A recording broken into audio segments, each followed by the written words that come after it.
जब से हमारी गवर्नमेंट आई उसके बाद तो तरक्की ही तरक्की, काम ही काम है। अगर सेंटर ने सब कुछ करना है तो भारतीय जनता पार्टी की जो जम्मू विंग है उसका क्या काम? मेन जगह में काम होता है, बेड के नीचे कोई सफाई नहीं करता है।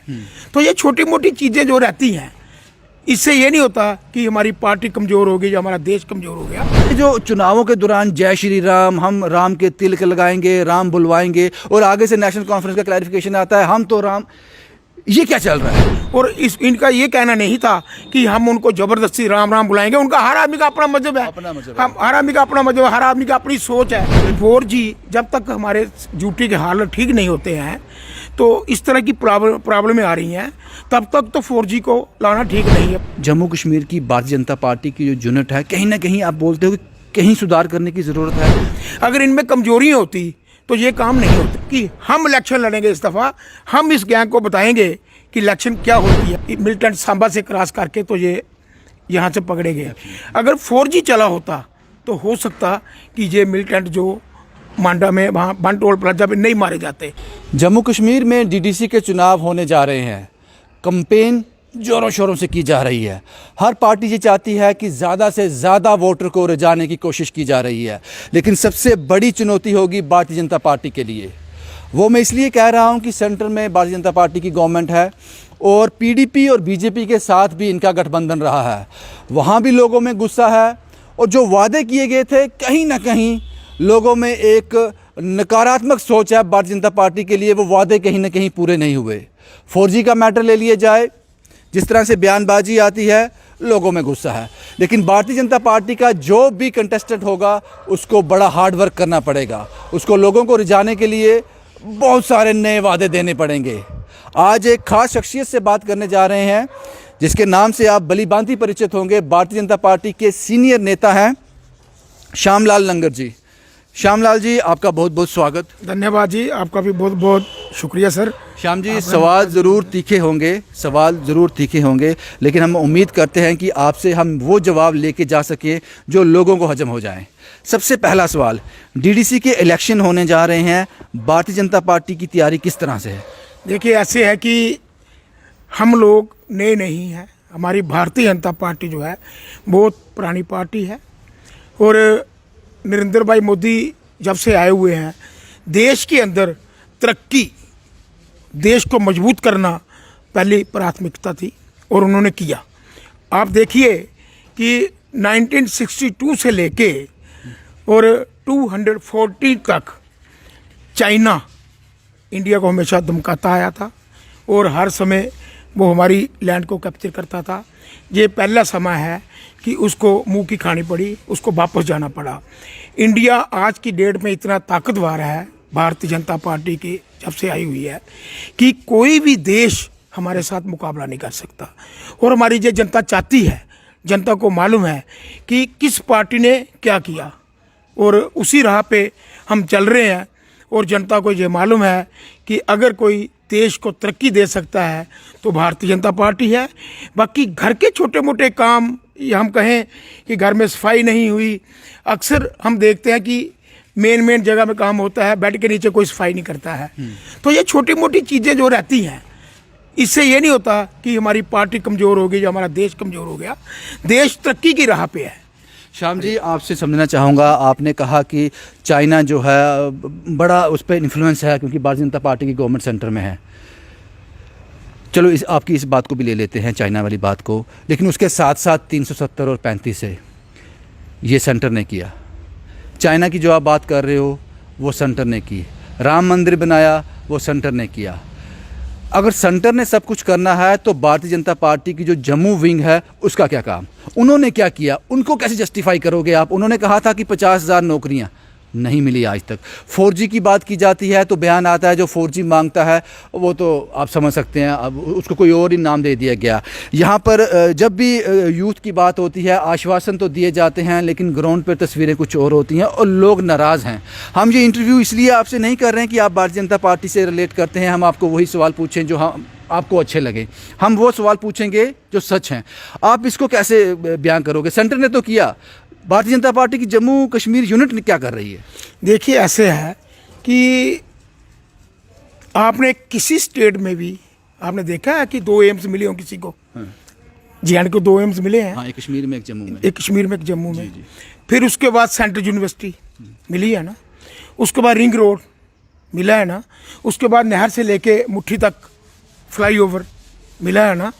कौन सी चीज़ हमारे जम्मू में JNK में नहीं मिली? आप देखिए कि आज से 2014 से पहले की बात कर रहा हूँ मैं, जब से हमारी गवर्नमेंट आई उसके बाद तो तरक्की ही तरक्की, काम ही काम है। कश्मीर के अंदर हम किसी गांव में जाते थे ना, तो वहाँ पे पोल देखते थे लकड़ी का। हम उनको बोलते थे भाई क्या बात है, ये लकड़ी के पोल क्यों है बिजली के, यहाँ पे दूसरे सीमेंटेड और लोहे के पोल क्यों नहीं है? ये पैसा आता है बाहर से, ये खा जाते हैं लोग, मिनिस्टर खा जाते हैं। तो आज वहाँ पे काम होने लगा है। जिस जिस जगह पे 70 सालों में बिजली नहीं आई, उस जगह पे हम लोगों ने, हमारी भारतीय जनता पार्टी ने बिजली दी है। तो आप कहते हो कि 4G पहले था, कौन कहता नहीं था? था ना 4G।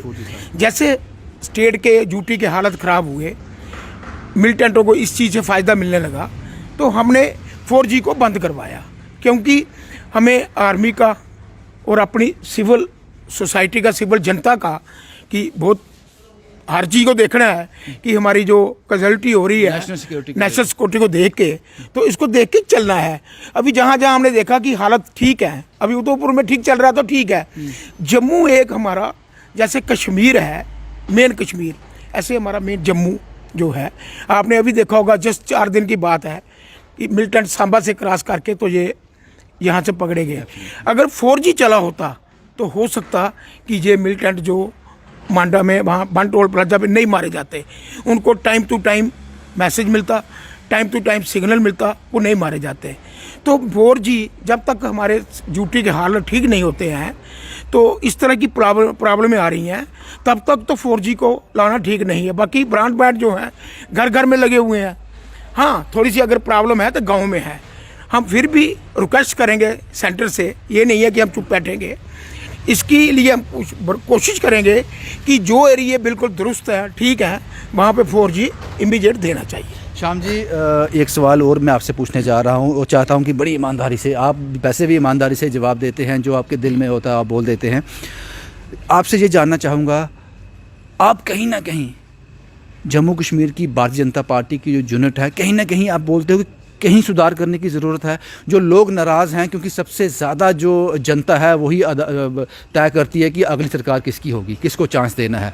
अगर वो ही खुश नहीं तो फ़ायदा क्या? आपको लगता है कुछ कमज़ोरियां हैं जिनको सुधारने की ज़रूरत है? देखिए ऐसे है कि मेरे को नहीं लगता कमज़ोरियां हैं। अगर कमज़ोरियां होती, देखो जो आज काम हो रहे हैं, ये किसकी देन है? लोकल लीडरशिप की। क्योंकि लोकल लीडरशिप जो है, ये हर एक चीज़ को सेंटर में रखती है, तब जाके वहाँ पे काम अप्रूव होते हैं। अभी आप देख लीजिए रेल का काम कितनी स्पीड में चल रहा है।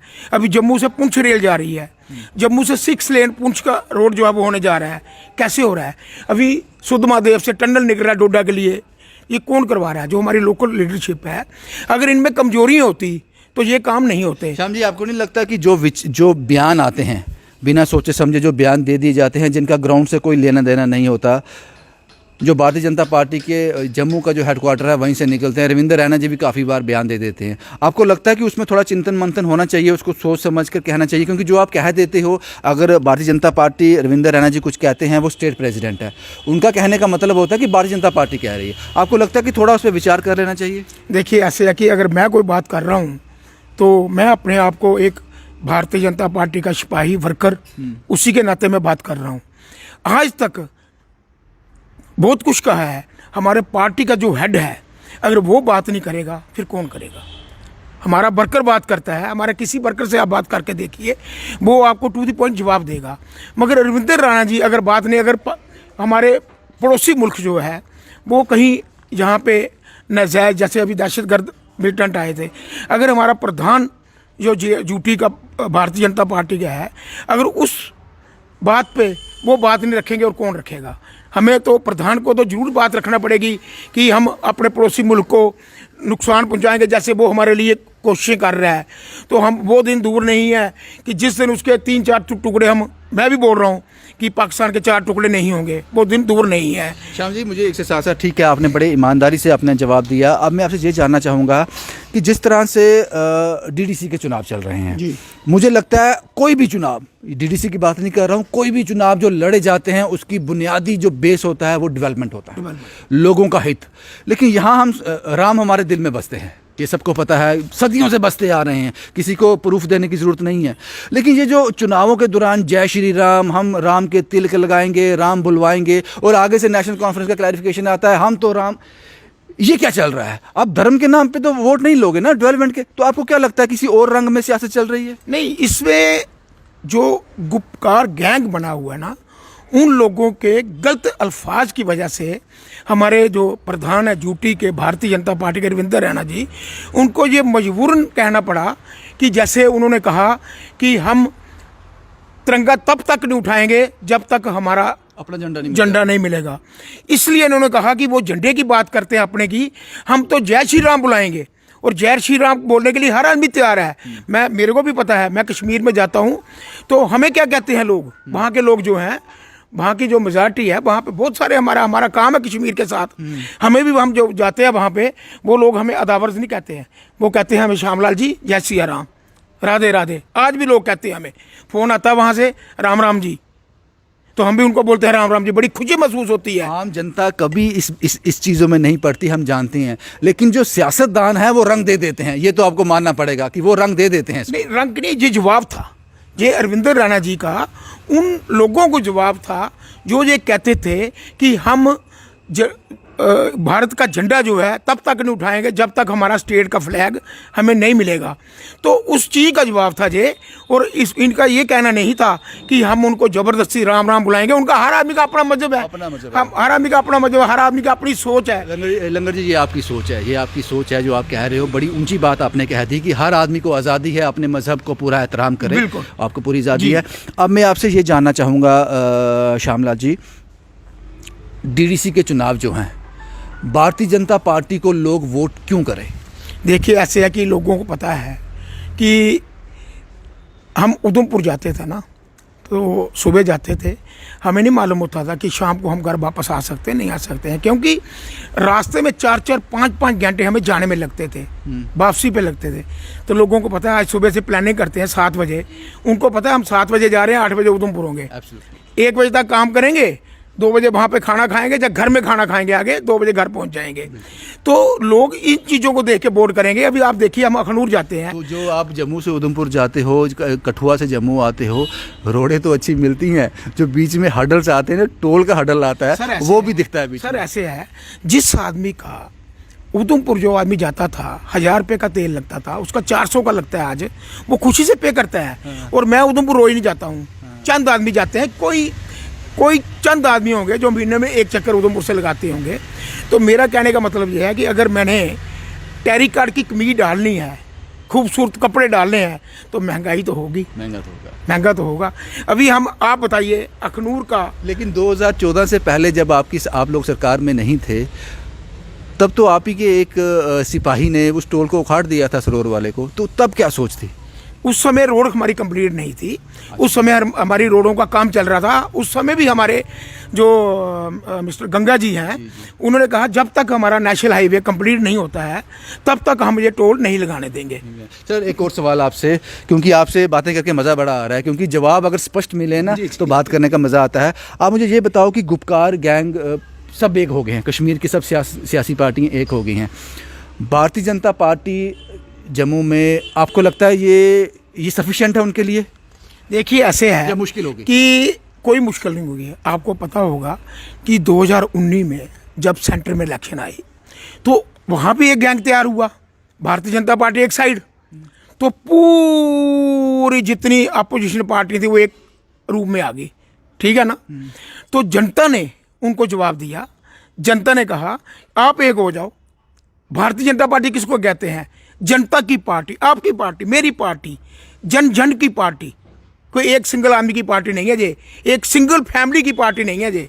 ये भारतीय जनता पार्टी सभी दुनिया की पार्टी है और दुनिया ने ये कहा कि हम इलेक्शन लड़ेंगे इस दफ़ा, हम इस गैंग को बताएंगे कि इलेक्शन क्या होती है। वही सेम जहाँ पे होगा, गुपकार गैंग एक बन गया, मगर जहाँ की जो जनता है वो जवाब देगी उसको कि हम लोग देशवासी हैं। भारतीय जनता पार्टी कौन है?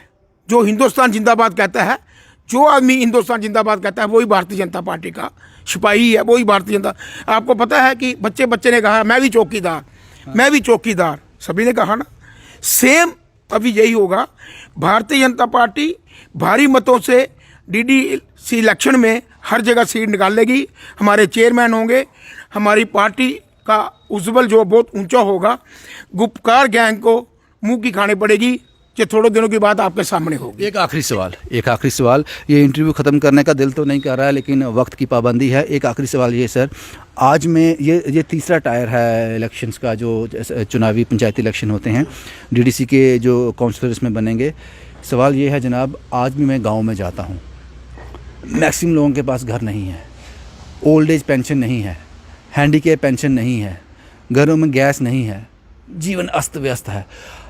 आप ये एश्योर करते हैं कि भारतीय जनता पार्टी डीडीसी के चुनाव में अच्छी जीत हासिल करती है, क्या ये नक्शा चेंज होगा? बिल्कुल होगा। आप देखिए कि बॉर्डर एरिया के जितने लोग हैं उनको गैस के कनेक्शन दिए गए हैं, उनके छतों पे लेंटर डलवाए गए हैं, उनको पूरा ध्यान उनकी तरफ दिया गया है कि किसी हर घर में सिलेंडर है, घर में पक्के मकान हैं।